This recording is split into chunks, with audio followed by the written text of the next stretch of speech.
Good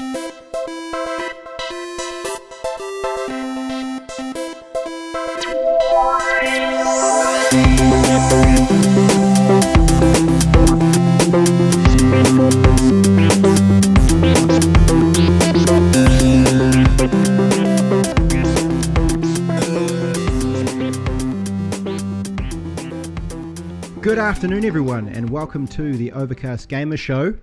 It is Sunday, the 28th of January, 2018. My name is Regan Harper. This week I am hosting in lieu of Abe Foster, and this week we are joined by... Balthazar Valentine. Long silence. Michael Langdon. Nice. Welcome, lads. How are we? Getting on well? Yeah, good. Staying frosty. Are you actually, though? No, it's kind of warm at the moment.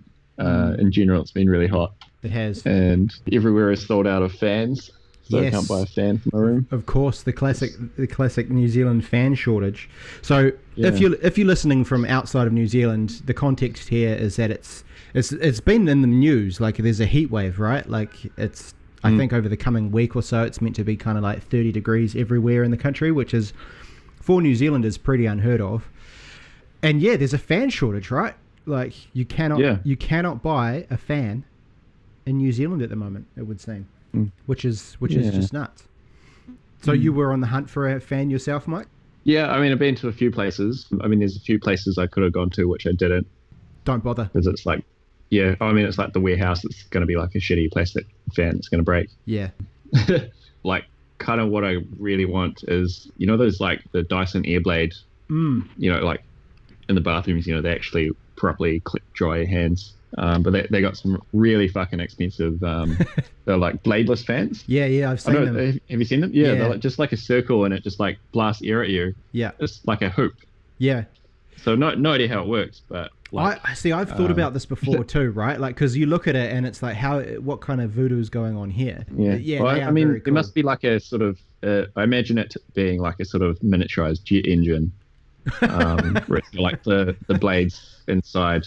Well, you're paying for something, right? Because they're so fucking expensive. Like, what is it doing that a normal fan is not? So there must be some kind of... Yeah, exactly. There must be some kind of, like, extreme machinery going on in there. It does sort of beg a certain question. Like, as a gamer in this kind of heat, what are your strategies for surviving? Because sitting in a room with, consoles and PCs and things running can produce a bit of heat. Have you guys got any sort of hot tips for avoiding the perils of being a gamer in this kind of heat? Probably for my house, because like my lounge is like a big sunroof. We've got a curved window which sort of like goes up and like reaches the roof, so it's like basically a furnace in the summer. It's essentially like a, what do they call them? Greenhouse. Yeah, pretty much. Yeah, like it's just a big window, like, and it just gets loads of sun. Just heats up the whole house. But it's got these like curtains that sort of on sort of rollers which sort of drop down against it. So just recently been like actually just closing the windows or closing the curtains to actually like stop that heat. Seems to do the trick. And even though like I'm in my room in the dark most of the time anyway, it still affects me. Just sitting here just life is tough. What about you, Balthazar? Because from my understanding of you is that you generally you wear the same clothes all year round. Things don't, you seem to not really react to extreme temperatures too badly. Yeah, man's not hot. My tip would be to already own a fan before the fan shortage, because then you can just turn it on. Like, don't wait for a ridiculous situation to arise, like extreme heat, before you are prepared for the possibility of extreme heat. Yeah. So fan going. Sage advice, And also just always have a drink on ice in the fridge or the freezer or what have you. Yes. Just pop a new can when it starts to get really hot. Nice. Good advice. Plan ahead and have cool beverages. Good one.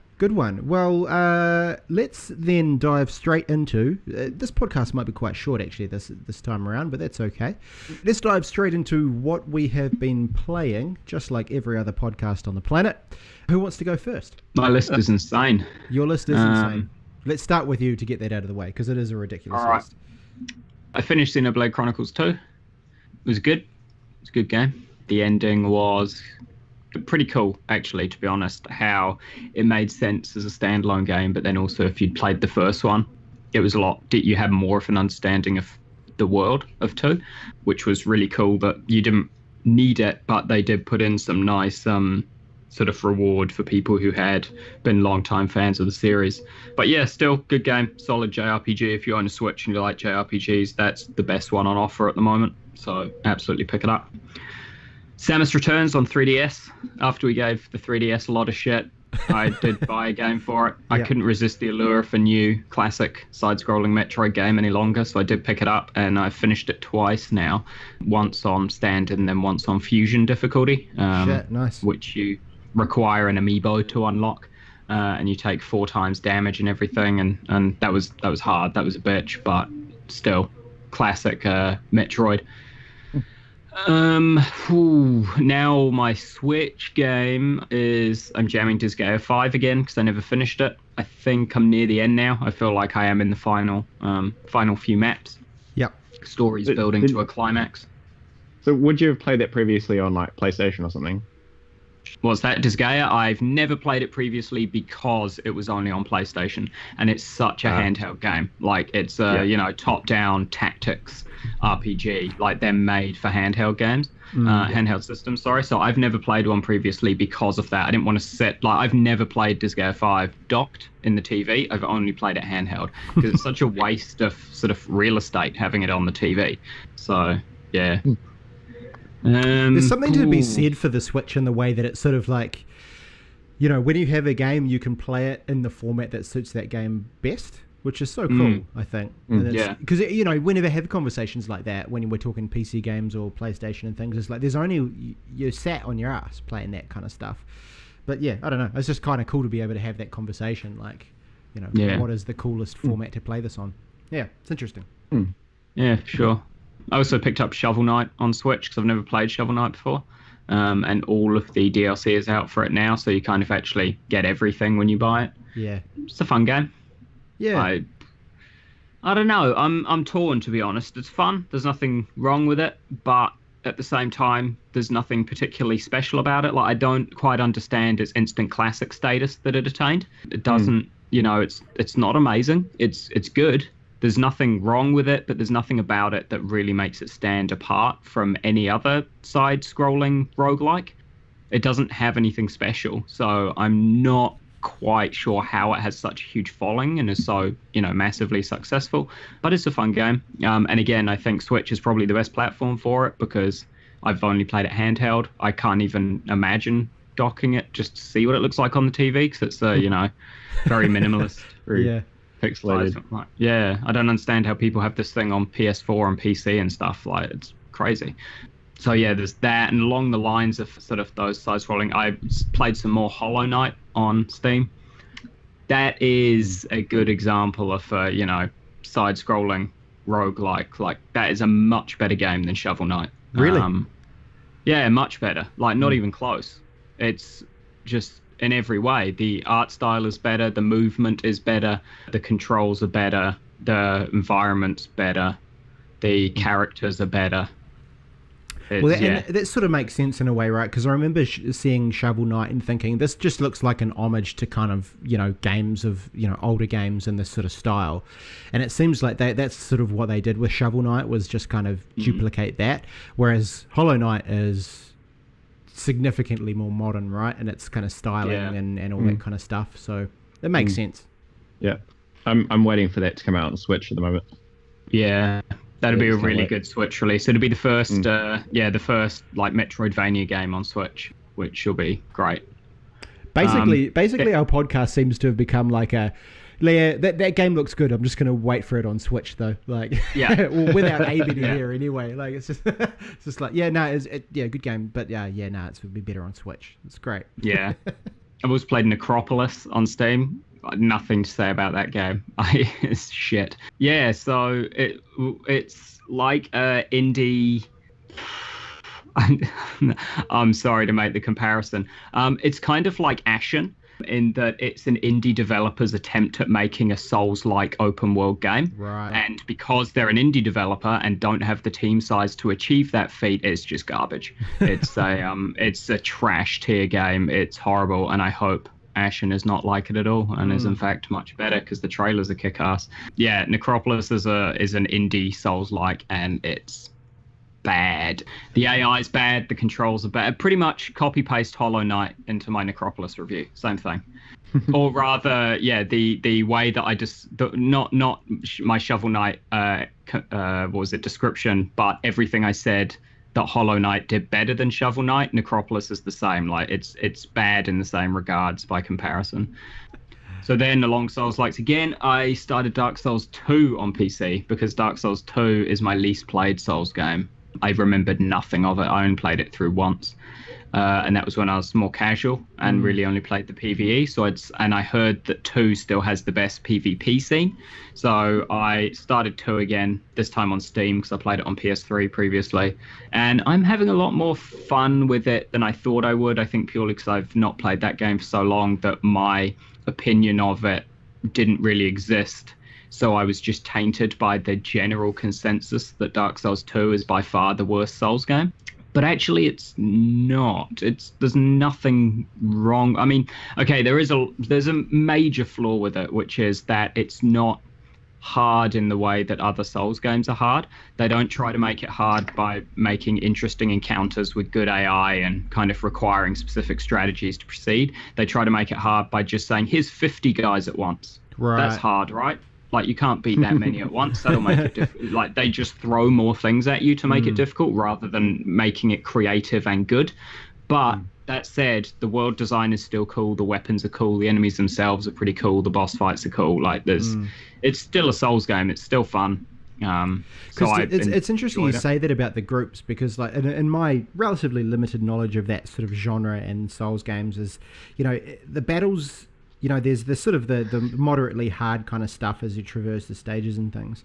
But then it's more about sort of the set pieces and the big battles with bosses and whatnot than anything. Would you say, or have I got that wrong?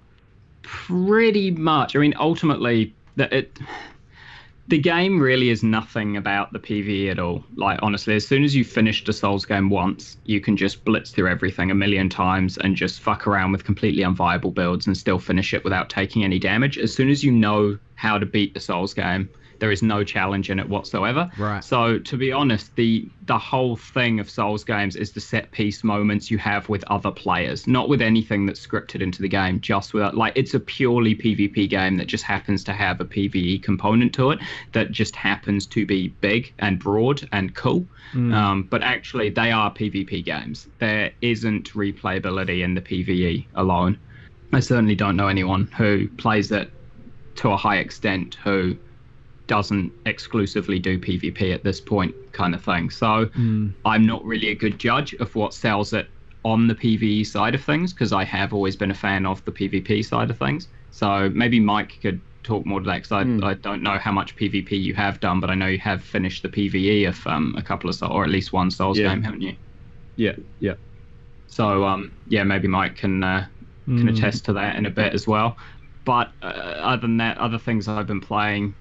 The Gwent open beta is fun. It's like a much more refined version of the minigame that was in Witcher 3. A lot more mechanics and components to it and everything. And it's my just relaxing game. If I watching something on the other screen and I really don't want to pay attention to what I'm doing on the PC, I'll just chuck on Gwent and play a few ranked matches because you don't have to pay attention to win ranked matches if you have a cheese deck. Like a consume monster deck, you just sit there and throw shit out and people lose. So that's always fun. And then we're getting into the last few. I've probably put like 60 hours or so into Warframe over the past couple of weeks as well because I just keep playing that game always. Is Warframe kind of taking over from Final Fantasy 14? 14 is very much a stop and go game for me. When there's a big content update, I play it heavily until I've cleared all the content, and then I play other things until the next big content update. Yeah. So I wouldn't say anything would ever really take its place, because I mean, for example, I'm pretty sure Tuesday there is a big 14 update coming out, so I'll be playing that a shitload for the next sort of month or so after that to get everything and clear everything. So I guess in a way, Warframe is just my never-ending 14. Like, it doesn't need a content update because there's just so much in it that I'm still to do that I can just always jump in and play it. And by still to do, I just mean I'm not maximum mastery rank yet, so I got so many weapons still to level up to maximum. Yep. Intense. I dabbled with Observer. This game looked a lot cooler than it turned out to be. Oh, really? That's a shame. Yeah. So Observer is a game where you play as a detective, essentially, who can interrogate people to solve crimes and stuff by jacking himself into, like, he's got a little, you know. Oh God, I'm glad you said jacking thing. into. Yeah, into, not. Yeah. Like, he sort of plugs himself into them, and then he can live their memories and experience them firsthand to try and solve crimes and interrogate people, because this is in sort of a dystopian, I think the year is 2088, and everything is AR. Basically, like, the whole world has become AR. Everything is just worn down, like a rundown city where every building is broken, but they use these cybernetic components that everyone has inside their heads and stuff to make it look pristine and new, except it doesn't really look pristine and new. You can still see the decay. It's still clearly a ruined city. So it is a cool concept. And the idea of... Sorry, is the character in that, he's like an actor, like he was in the Batman Begins? I have no idea. He was some Russian dude, I think. I might be thinking of someone else. I might just look it up. Yeah, I honestly have no idea. He didn't sound familiar, and you don't see him because it's first person the whole time.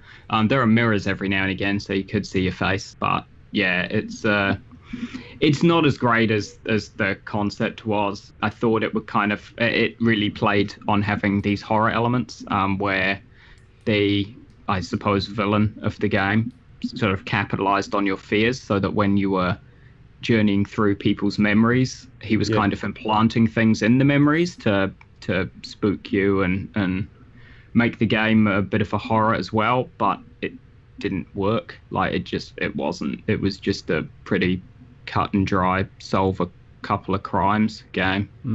That's a shame. Which was disappointing, because it was a really cool concept, but they just didn't do anything with. To be honest, you know what? It's the same company that made Layers of Fear, and it's the exact same complaint as with Layers of Fear. Cool concept, didn't work in execution. It is. It's Rutger Hauer is his name. Oh yeah. So he's like a Dutch actor. He was in Batman Begins. I think he might have been in the original Blade Runner. Oh, cool. Was he in Blade Runner? Yeah, he was in Blade Runner. He's fairly famous actor, I suppose. Like, not, A-list celebrity, but pretty well known. Yeah. Yeah, I definitely recognise the guy for sure.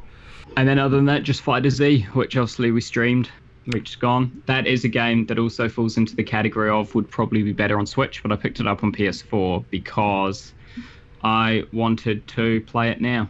Yeah, and it's not going to be out for a while on Switch, and when it does, there'll probably be DLC and stuff, so I could still pick it up on Switch as a complete definitive edition with all the extra characters and stuff like that, because I don't plan on buying DLC or season pass or anything on the PlayStation version, so I'll just wait for the Switch version when all the characters are out and nice. Pick it up again. Did you get it as a digital download on PS4?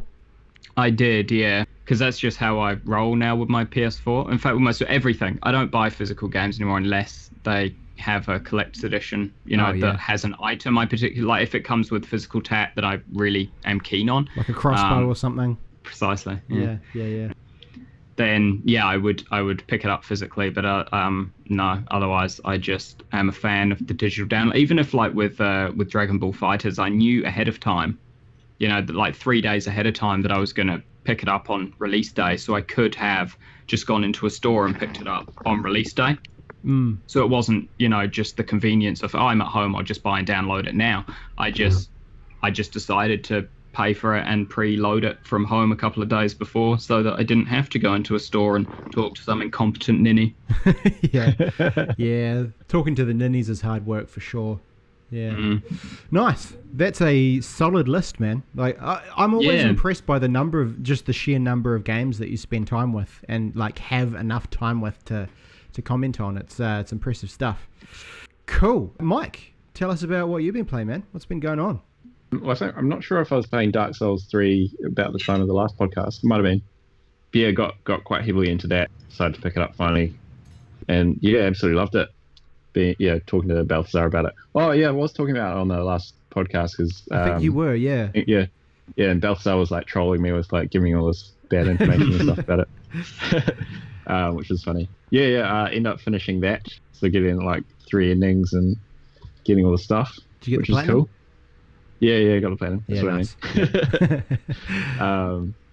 Pretty pleased with that one. It was funny though, like mentioning PvP, because you kind of have to do some PvP stuff to get the platinum. There's some items that are like, mainly just the online and the PvP covenants and stuff, and so I kind of cheesed it a little bit. Yeah, to get what I needed, but that's right. It was a bit ridiculous. But yeah, only sort of once I actually finished it is I found a guy on YouTube who like pretty much exclusively does PvP, and his sort of like whole thing is that he takes on like gankers, just like groups of 2 to 4 enemies, like other players, all against him. Yeah, and he's just like amazing at PvP. And so I was like watching him, and then I just sort of like suddenly had a much better understanding for the PvP mechanics and stuff. It was really entertaining to watch, but was just like, like if I'd known about this a bit earlier, like I probably could have done a lot of that stuff a lot easier. Oh, right. Yeah, just like the sort of different techniques and like the finer parts of the PvP, because I just end up getting smashed all the time. Like you'd get summoned into a world to invade, like trying to get some of these items. And one example is like I got summoned in on like a tiny little ledge, and there's like a bridge above me. And I was like, all right, cool.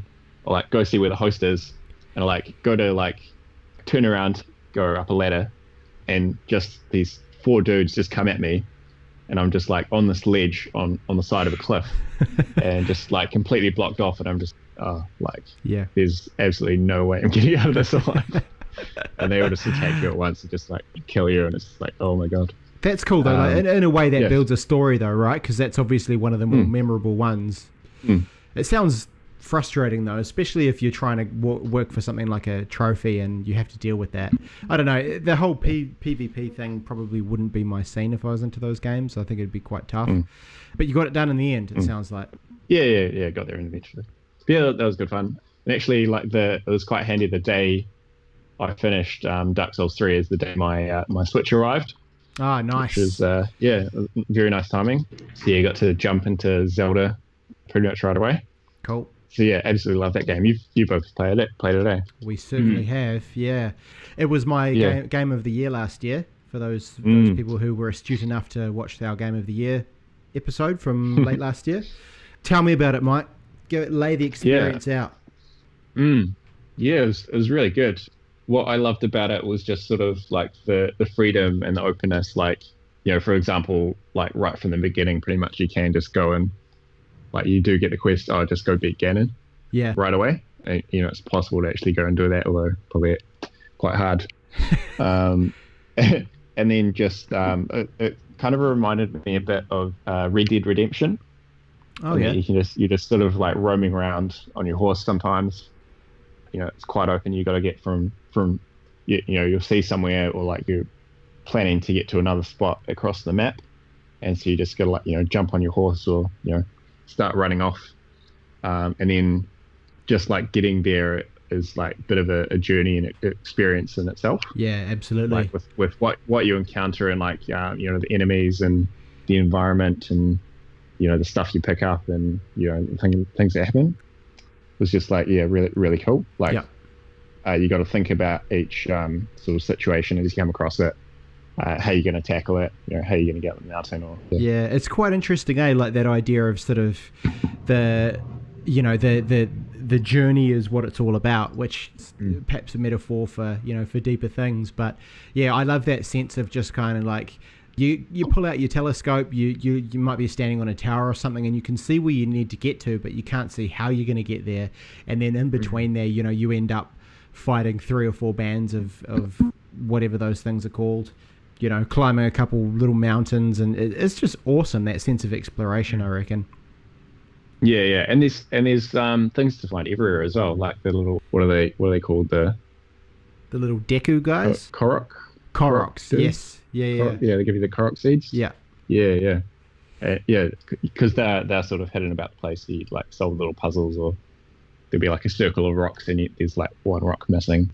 So you got to like find a nearby rock and put it in a circle to complete it, and it'll appear. Just simple little things, eh? Yeah. Yeah, little things like that. Stuff's fine everywhere. So like it does feel like there's a lot of stuff, but not. It doesn't feel cluttered. Like you don't have to find everything. Yeah, it's really good. Enjoyed like the shrines that always like really good challenges, make you think, and what are they called, the divine beasts, which is like the sort of more story dungeon ones. They're really cool. Some real cool mechanics. What else is there? Yeah, I mean, probably what I didn't like about it is Zelda's voice actor. Thought she was a little bit annoying. And probably like the ending, like I felt could have been a bit different, but still really enjoyed it. Definitely an awesome game. Nice. And I remember asking you a wee while ago like whether it would have overtaken your game of the year last year, and it wouldn't have, so that's fair enough. Mike's game of the year last year, if you didn't watch that episode, was Nier Automata. Yeah. So yeah, that's cool. What else? Both pretty highly rated games though. Yeah, so since then, actually I think it was a couple of months ago, I tracked down a game I really want to get. It's Castlevania Dawn of Sorrow. So that's like a direct sequel to Aria of Sorrow, which is, I think it was on the Game Boy Advance. Right. And probably, like one of my all-time favorite games.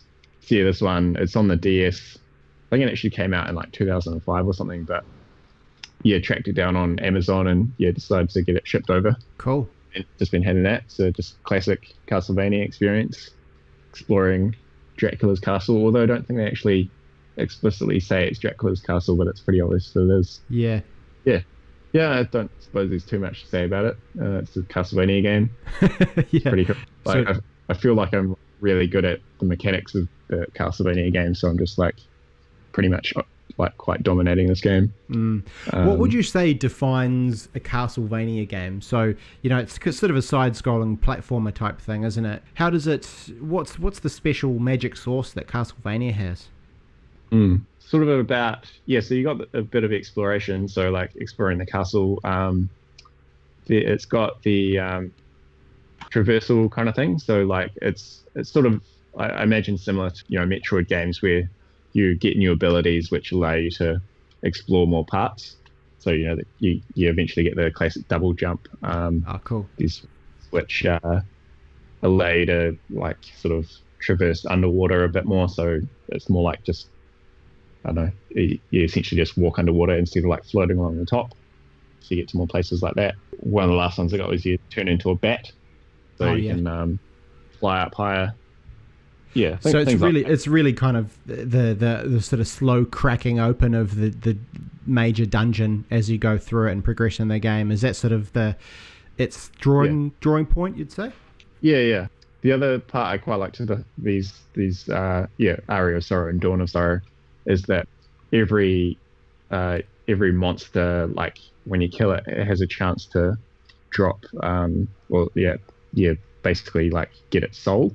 So once you collected the soul of an enemy, you gain one of their abilities. And so there's like 3 types of abilities, and you have one of each equipped at a time. So like, for example, you get the classic skeletons throwing their bones at you. So once you get its soul, you get the ability to just to throw a bone to attack an enemy.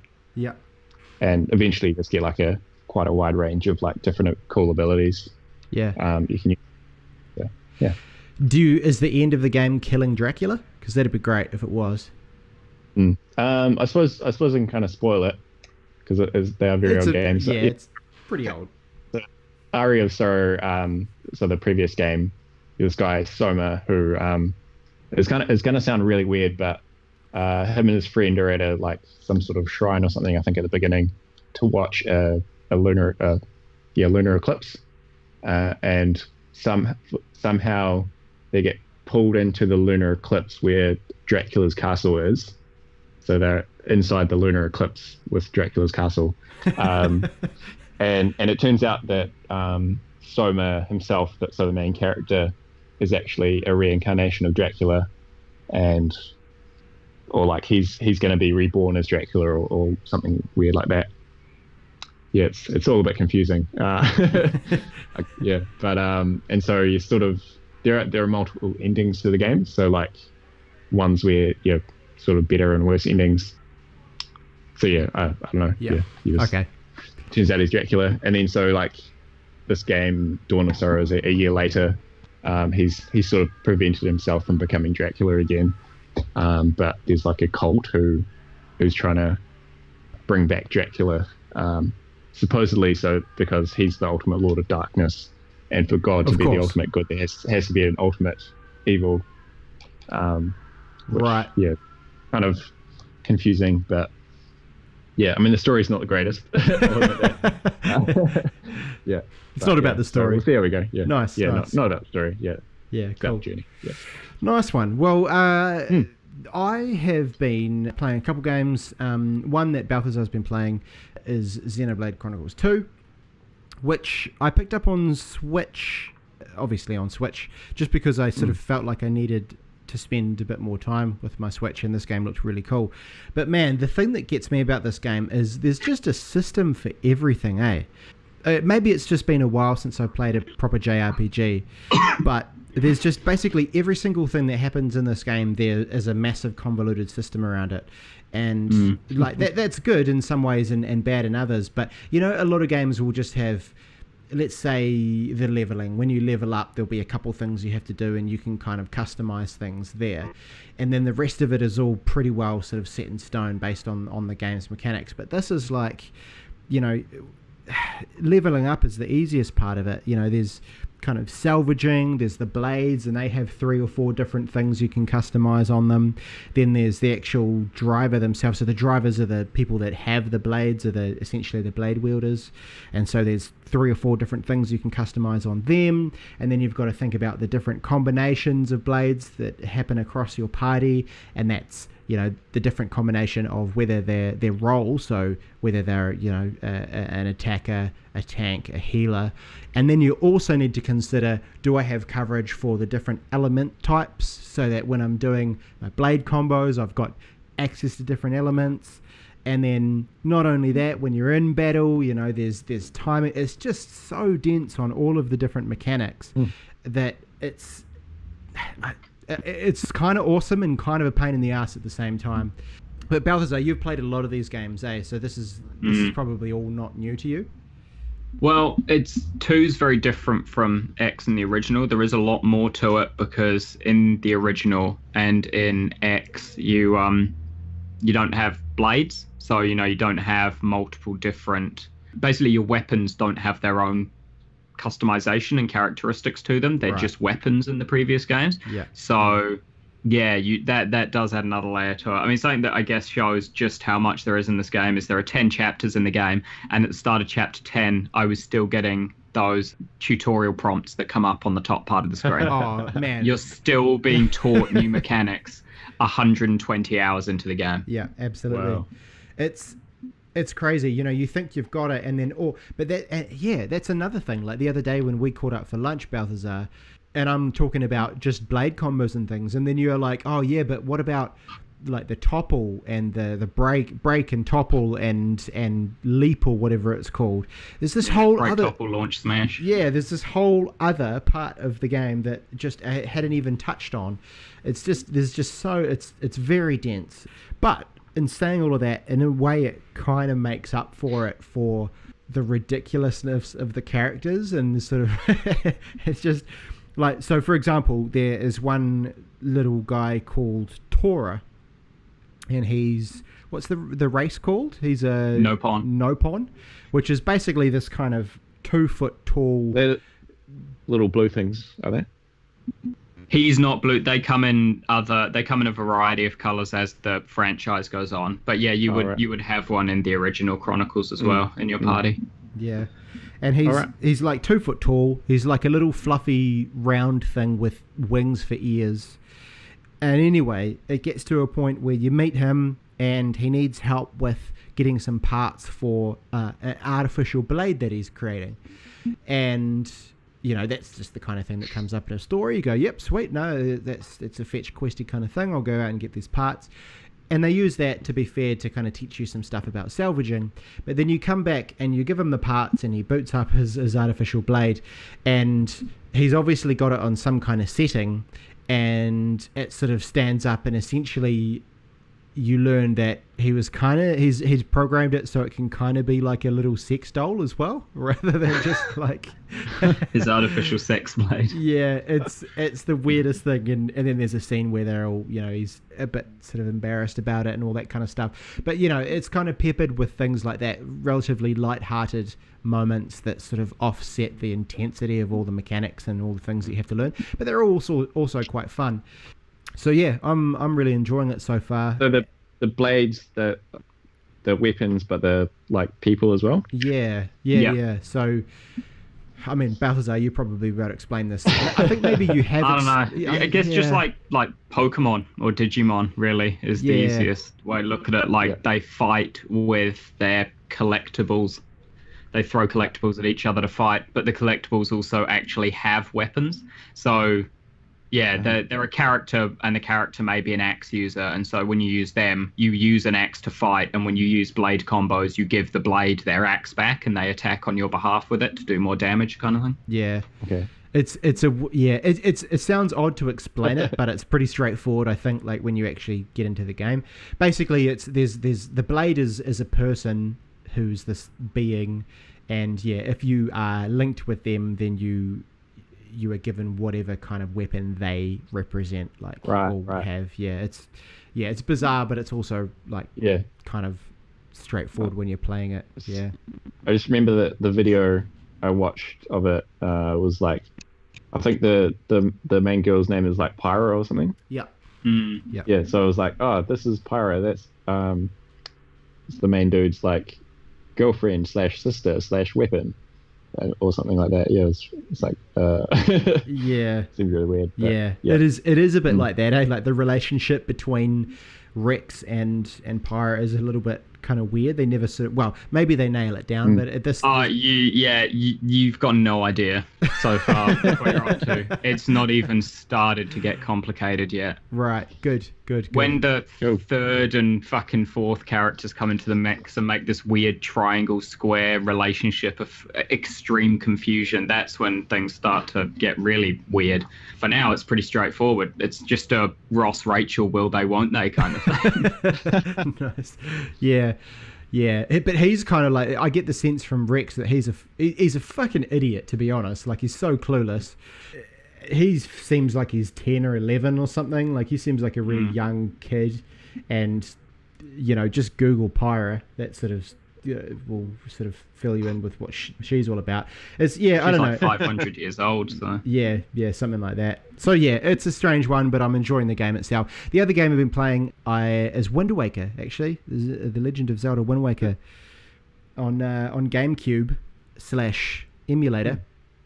Probably put maybe 5 hours or so into that, so not a whole lot. I'm sort of like, I think I've nearly finished kind of one of the first dungeons, but enjoying that as well. Like, it's quite cool to play this after having played Breath of the Wild, to see sort of where they were at, this however many years ago, and then to see how they've sort of essentially just taken Wind Waker in some ways and sort of blown the concept of it, out to the nth degree.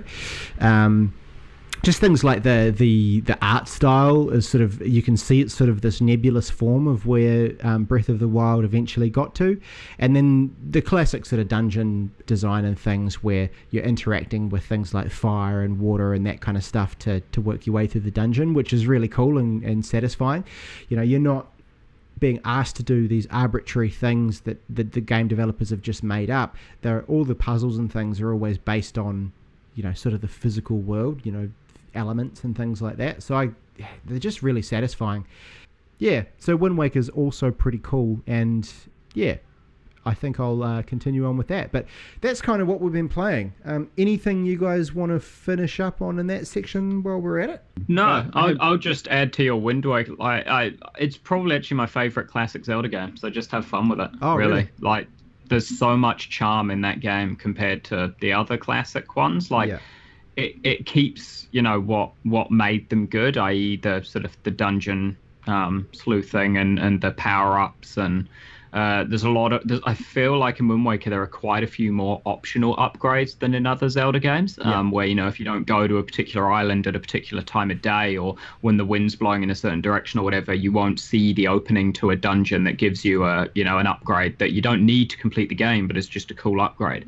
I feel like it was, I guess, their first step into a Breath of the Wild type of game, where there was so much in Wind Waker that wasn't mandatory, and that was just, hey, we're going to reward you if you do explore, with a lot of cool extra stuff. So definitely, don't take your time with Wind Waker. Don't just push through the story. Actually, just have fun, go where you want to go, and see all the sights. Yeah, cool.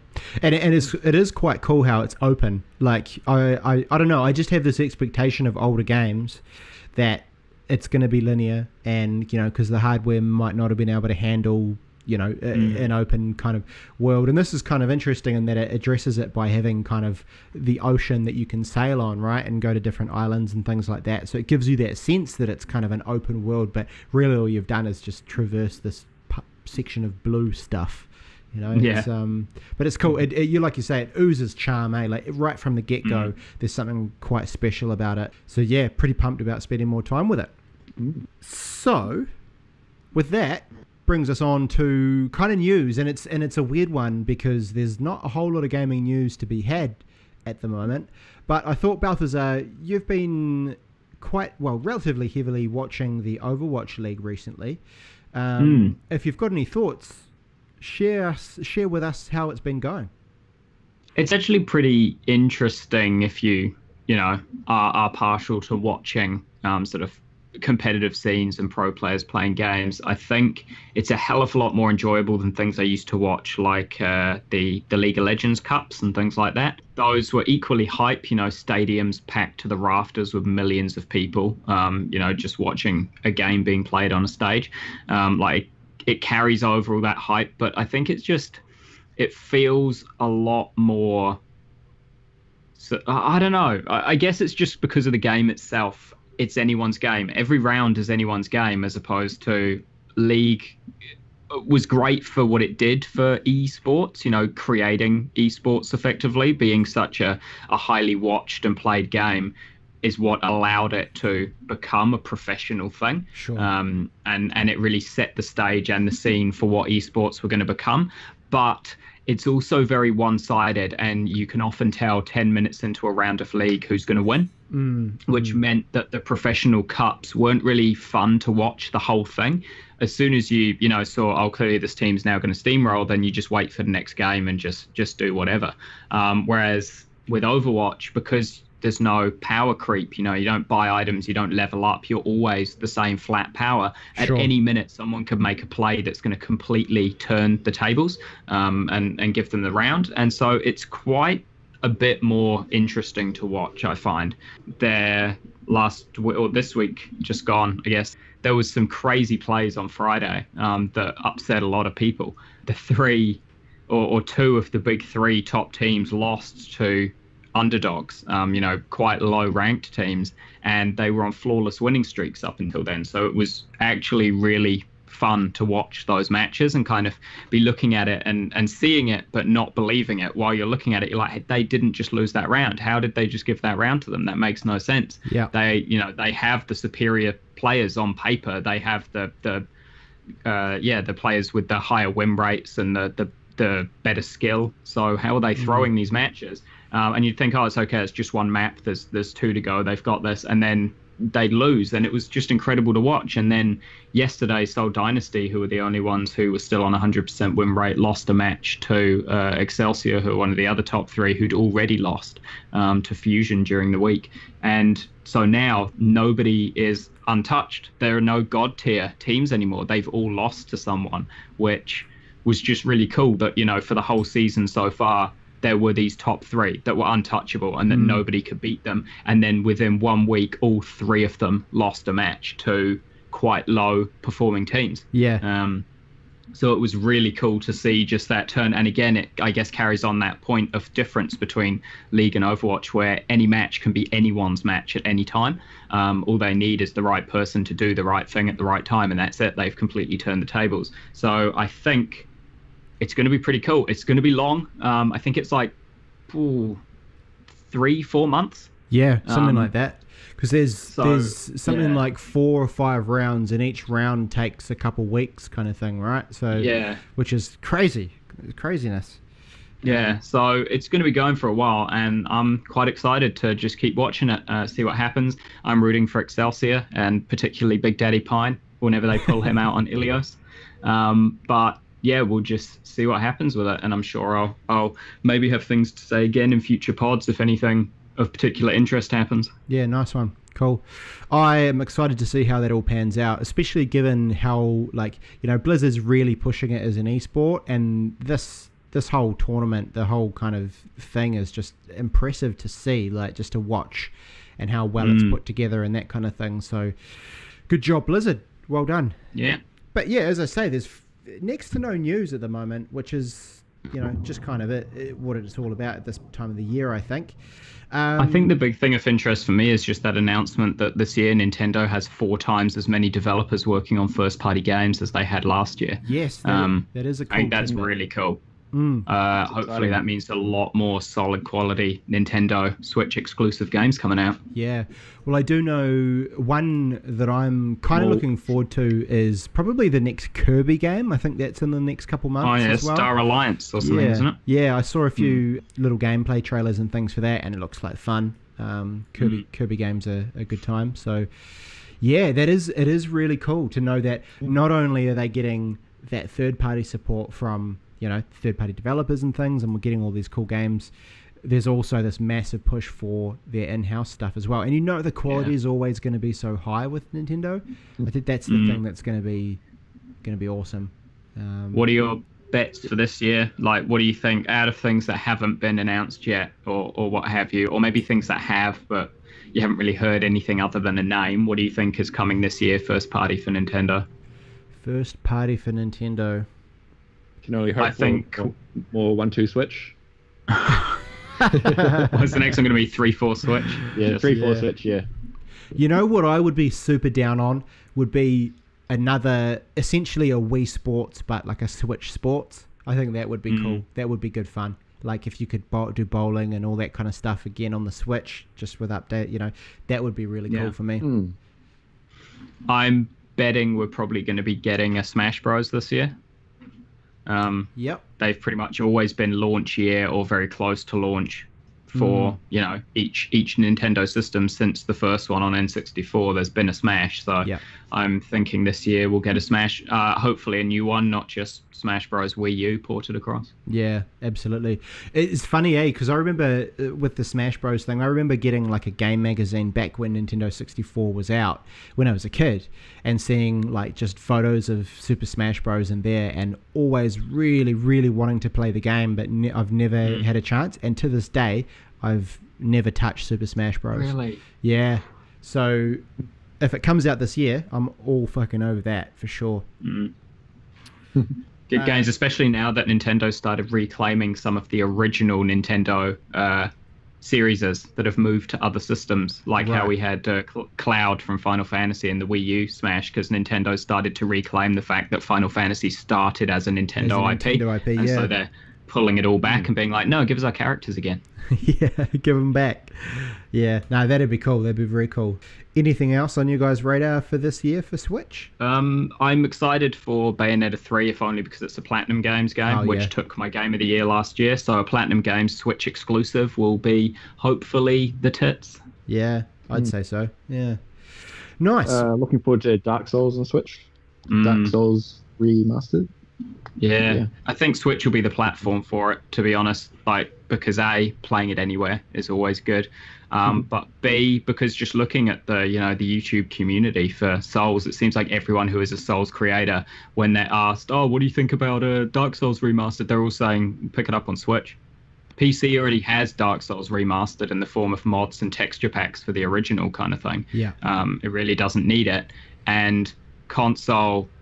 If you get it on PS4 or Xbox One, you're just playing an inferior version of the PC version. So Switch is the logical choice. Portability, play it anywhere. We're basically just like an advertisement for Switch now. It's great. So we're going to finish up very shortly. I thought what would be quite cool to finish is just whipping through and having, speaking of kind of the releases that are coming up, having a look at the games that are releasing in the next sort of month or so. So we have Dynasty Warriors 9 coming out on February 13th for PC, PS4 and Xbox One. And then a game that I'm actually quite keen to check out is Kingdom Come Deliverance on February 13th for PC, PS4 and Xbox One. Just kind of a bit intrigued as to how kind of polished that's going to end up, because I remember seeing it at E3 a couple years ago and thinking, looks cool, but it could also be a bit shit. Just in kind of the level of polish. So we shall see.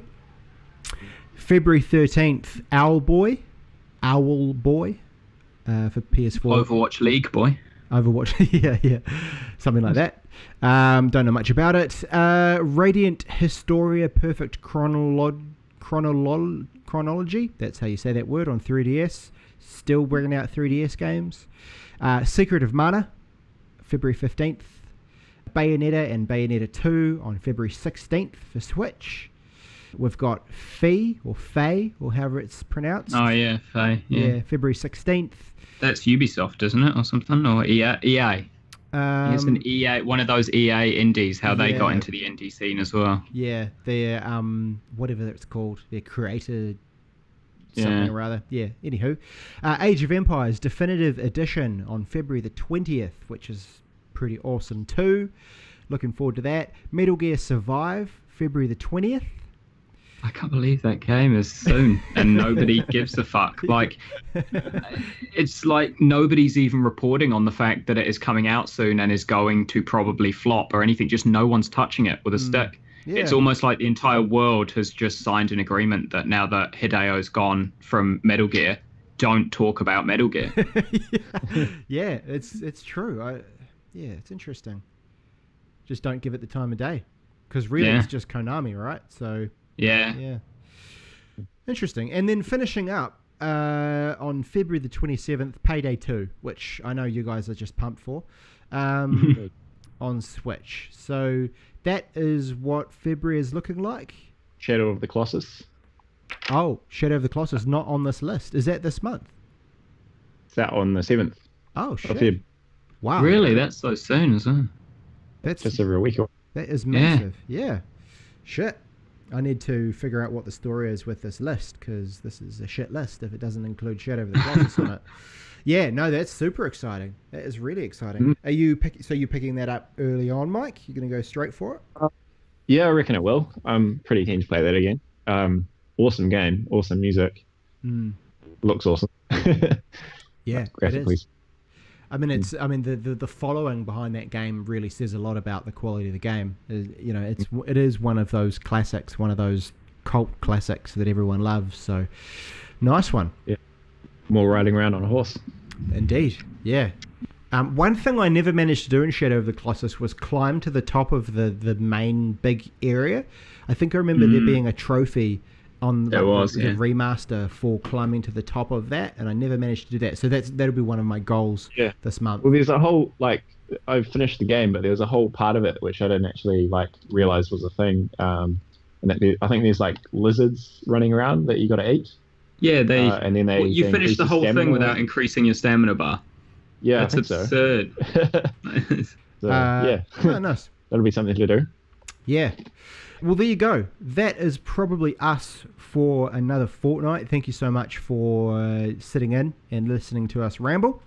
we will be back in a couple weeks for the start of season 3 when Abe is back on board. So be sure to keep an eye out for that. There's an RSS feed on the website, so you can subscribe to that or find us on iTunes or any of the other places that you like to frequent on the internet, like YouTube or overcastgamer.com or any of those sorts of places. But thank you very much, and we will catch you again soon. Cool. Cheers. Kid, it's absurd. Nice. Thanks, Vegeta. I'm impressed you managed to time that.